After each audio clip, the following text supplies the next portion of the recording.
Locked On Podcast Network and Odyssey present Locked On Sports Today.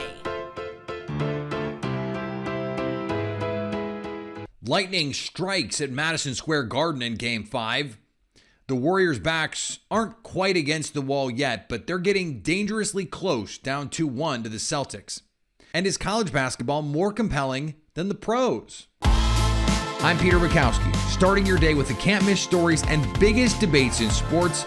You're Locked On Sports Today. Searching all major sports. Found.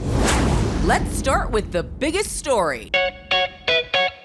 With under 4 minutes to go in a game that was tied 1-1, in a series that was tied 2-2 with a chance to go to the Stanley Cup Final, waiting just 2 games, 2 wins for whomever could steal that Game 5, it was Mikhail Sergachev who put in the goal that will send the Tampa Bay Lightning into Game 6 with a chance to go to the Stanley Cup Final at home. Joining me now from Locked On Lightning, Adam Denker. And Adam, this was a game, as I said, that was as even could be. Hits, shots, saves, block, whatever you want to look at in a series that has been very much like that. What was the difference for the Lightning in Game 5? Mikhail Sergachev was the difference. I've stressed it all series long that the Lightning needed to get more contributions offensively from their D-men, and Mikhail Sergachev answered the bell, scoring twice in this game. There might be some questions there for the second one. It looked like it went off Andre Palat there on that second goal, but he ended up scoring to put actually it was Hagel, but still contributions from your D-core after Ryan McDonough went down, but he came back later in the game, was really the difference maker, and as well as Andrei Vasilevskiy really standing tall, standing on his head in this game in what is really a tough environment to win for opposing teams now. The Rangers have yet to lose a game going into this game tonight since Game 1 of the opening series against the Penguins, and really the Lightning showed up and showed why they're the 2-time defending Stanley Cup champion. I think the other part of this for me is, as I'm looking at this, is we have a quick turnaround. Game 6 is just 2 days away in Tampa, and now Tampa is at home. How much do you think that home ice and that quick turnaround affects this matchup? Well, Tampa has just proven that they could answer the bell whenever they need to. They've shown it throughout this entire playoff run. If there was any instance or that you could see that prepared them early on, it was that series against Toronto going 7. All the adjustments that they had to make in that series, and they had just as much amount of rest as they had in that series as they do in this one. And you know, some might say that series was a little bit more difficult for them, not taking anything away from the Rangers. But I think going back to Amalie now with that momentum, winning a huge game as this, coming back from 2-0 in this series and winning 3 straight, they're going to go into Amalie, a place that they play relatively well in. Actually, not even, that's an understatement. They play very well there. And especially with this loud, raucous Tampa Bay Lightning crowd, it's going to be a very tough task to ask the Rangers to come back and win that game and send it back to New York, especially with a series clinching Andrei Vasilevskiy, who has been nearly unbeatable in these games over the last couple of years. Yeah, they say in baseball that momentum is tomorrow's pitcher, and in the Lightning's case, it might be the next game's goalie, just given how good Andrei Vasilevskiy has been in this postseason. Yeah, absolutely. And I know the Rangers are going to come back flying, trying to pull all the tricks. And you saw it right there at the end of the game. Both teams, the tempers finally flared. We were kind of, there was a little question of that with Ryan Reeves waiting in the wings for this game, but you saw it there at the end. And I expect that the Rangers are going to be more physical in game 6, but I would expect the Lightning to come out just as hard. Thanks for making Locked On Sports Today your first listen. We have an important favor to ask you. We've been putting together a survey where we can learn more about listeners like you to make your favorite Locked On podcasts even better. This is your opportunity to tell us what you like and don't like about Locked On Podcasts. Go to lockedonpodcast.com/survey right now to get started. It won't take very long, and everyone that completes a survey can qualify for a chance to win one of 10 $100 Ticketmaster gift cards. To take our audience survey, go to lockedonpodcast.com/survey. Thanks in advance for your help. Coming up, the Golden State Warriors were clearly impacted by the TD Garden crowd. Could they block out the noise in Game 4? Here's what to look for on BetOnline, your number one spot for all your daily gambling needs. Let's take a look at a few lines. For Friday's slate, the Boston Celtics are looking to take a 3-1 series lead over the Golden State Warriors. BetOnline likes the Celtics minus 164 to win. The New York Yankees had a rough outing last night, but BetOnline has them poised to remain the best team in baseball against the Chicago Cubs. The Yankees money line currently minus 230.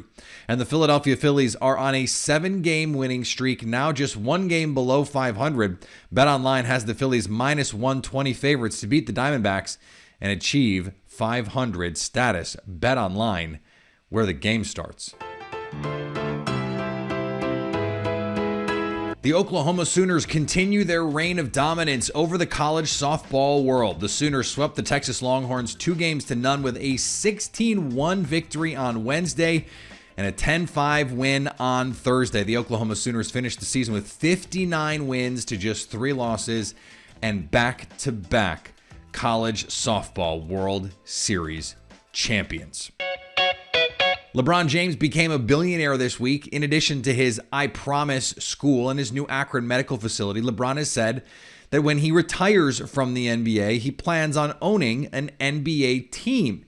He has now given that team a location, Las Vegas. NBA Commissioner Adam Silver has said there are no plans to expand to Las Vegas at this time, but could that change for LeBron James to bring a team to Nevada? Always remember, at this time is an important qualifier when you hear these figures talk. New Orleans Pelicans forward Zion Williamson is eligible for a contract extension this summer, but will he get it in New Orleans? And maybe more importantly, will he take it if it's offered? Pelicans Vice President David Griffin has said that he thinks of Williamson as a max player, meaning a contract worth $181 million over 5 years. But Zion has played just 85 games in 3 seasons. Are the Pelicans ready to take that risk on banking on him staying healthy? And does he just want to play somewhere else, like New York maybe? The XFL isn't set to kick off for another 8 months, but that doesn't mean the league can't make news. Coaching staffs are being announced with familiar names for NFL and college football fans alike. Gregg Williams, best known for his role in the New Orleans Saints Bountygate scandal, is back coaching. He'll be with Reggie Barlow's team. Williams hasn't coached since being fired as the defensive coordinator of the New York Jets in 2020. Gregg Williams, also famous for having 2 G's in his name and for that little patch of blonde, white in his goatee. I've always noticed that. Maybe famous only to me for that. Colorado Avalanche star Nazem Kadri is trending up following his thumb surgery earlier this week. The Avalanche are likely hoping this Rangers Lightning series drags out in hopes of Kadri being cleared in time for the Stanley Cup Finals. After a Game 3 loss in Boston with the Warriors now down 2-1, their backs aren't quite against the wall. But if they reached behind them, they might be coming somewhere in contact with that wall. Not quite against it, but they're close. Joining me now from Locked On Warriors, Cyrus Satsas. And Cyrus, as we head into Game 4, it's not as if the Warriors haven't been in these sorts of moments before, or at least the core Warriors. But the core Warriors, at least 2 of the 3, have been part of why we're wondering where this team can go from here, because Draymond Green has not looked like the Draymond Green we remember. And although Klay Thompson gave the Warriors 25 points in Game 3, it wasn't enough. So where do the Warriors go from here? One thing that really baffled me is why Steve Kerr went away from the recipe that worked in Game 2, which is utilizing his depth, utilizing a bench that throughout the season has come through for him. And more specifically, I'm referring to Gary Payton II, who in Game 2 played 25 minutes, in Game 3 played 11. A very underrated player, Nemanja Bjelica, who I really wish the Warriors would play him more, because every time he plays in this postseason, great things happen. Andre Iguodala, who was a weird bright spot in Game 1. Iguodala specifically played 3 minutes on Tatum, and in those 3 minutes in Game 1, Tatum had 0 field goal attempts. So there were things that have worked in Games 1 and especially in Game 2, which was a blowout victory. And for some reason, Kerr went away from that. And, from my observation skills, I wonder if it's because of the foul trouble that Stephen Curry got into early in the game, which kind of threw the minute distribution off. Maybe it's because of a trust thing on the road. He wanted to go to his tried and true players like Wiggins at 40 minutes, Klay Thompson, you mentioned, at 39 minutes. But whatever the case may be, I'm really hoping Kerr goes back to that bench because Gary Payton II can play tremendous defense. Bielitsa can give them the size that can diminish those rebounding numbers, which were atrocious for the Warriors in Game 3. You talk about Klay Thompson.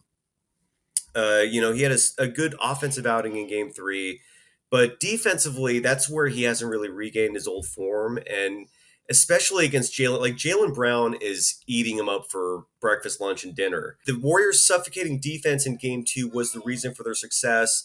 And I really feel like that's what they need to focus on in Game 4 if they're going to survive this series. And I want to give you credit because this is not Monday morning quarterbacking. You were saying after Game 2 that you thought Gary Payton II was a key difference in that game. So this is not you going, oh, they lost, let me say this thing. You were on it going back to Game 2. Quickly here on Jordan Poole, because he is not a, quote, core member of this Warriors team. He has not been in these wars the same sort of way that these other players have been, but he is a vital contributor on this team, or at least he was. Yeah. How can they get more from Jordan Poole? Because at this point, we can't say this is an inexperienced thing. He's been huge in this playoffs in big games already. It's a concern, no doubt. I was saying after Game 1 that Kerr needs to have a short leash on him, depending on how he starts the game off. In Game 2, he started great, and he shot 5 for 9 from 3. I think he was the youngest player in NBA Finals history to hit 5 3-pointers. And then in Game 3, he was 1 for 4 from 3. And the bigger concern for Jordan Poole is his defense, which is virtually non-existent. They have other players they can use. You're right. Jordan Poole is a huge concern because apparently when he plays great, the Warriors play great as well. And when he struggles, I don't think Kerr should be giving him 25 minutes like he gave him in Game 3. Draymond Green laid an egg. Like, he was a stinker. And I unlike Jordan Poole, who I don't know if the Warriors are going to live and die with him, I just don't know if Poole's at that level yet. But with Draymond Green, you kind of have to. Like, I just can't picture the Warriors just benching him if he's struggling. But you can do things to engage him.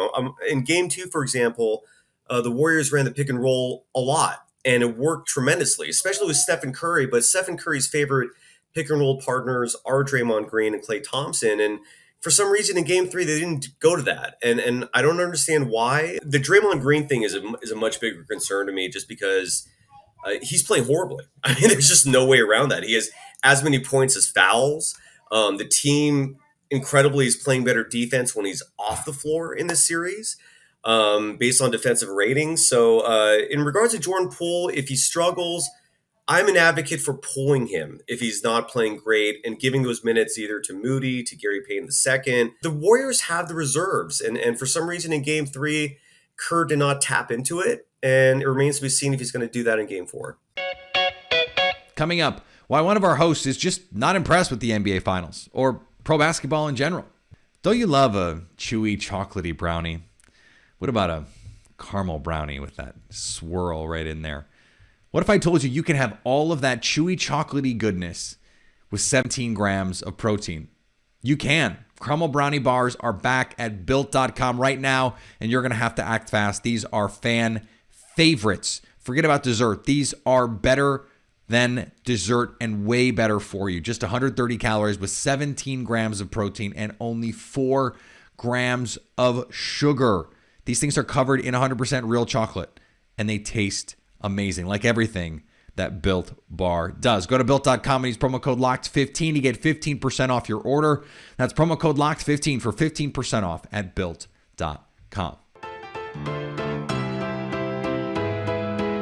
Of the top 5 most watched basketball games in 2022, 3 of them are North Carolina Tar Heels games. The top 3.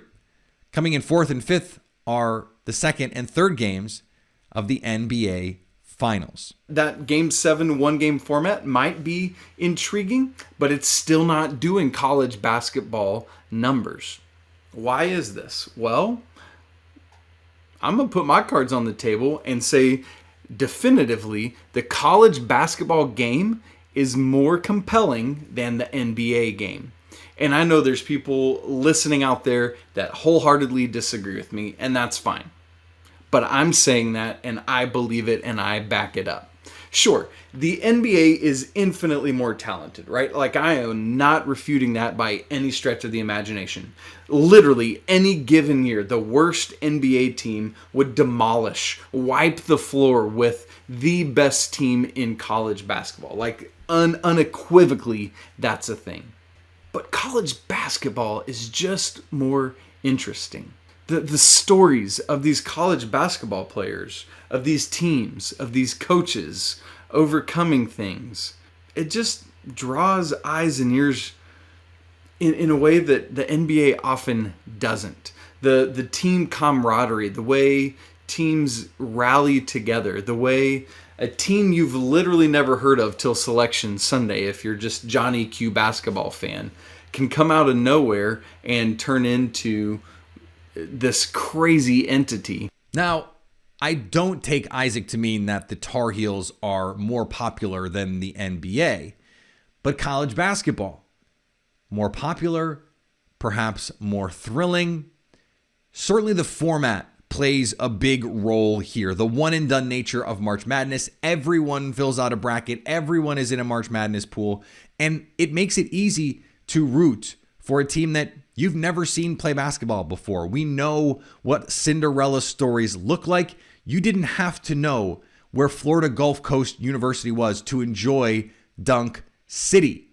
That's what makes March Madness so uniquely compelling.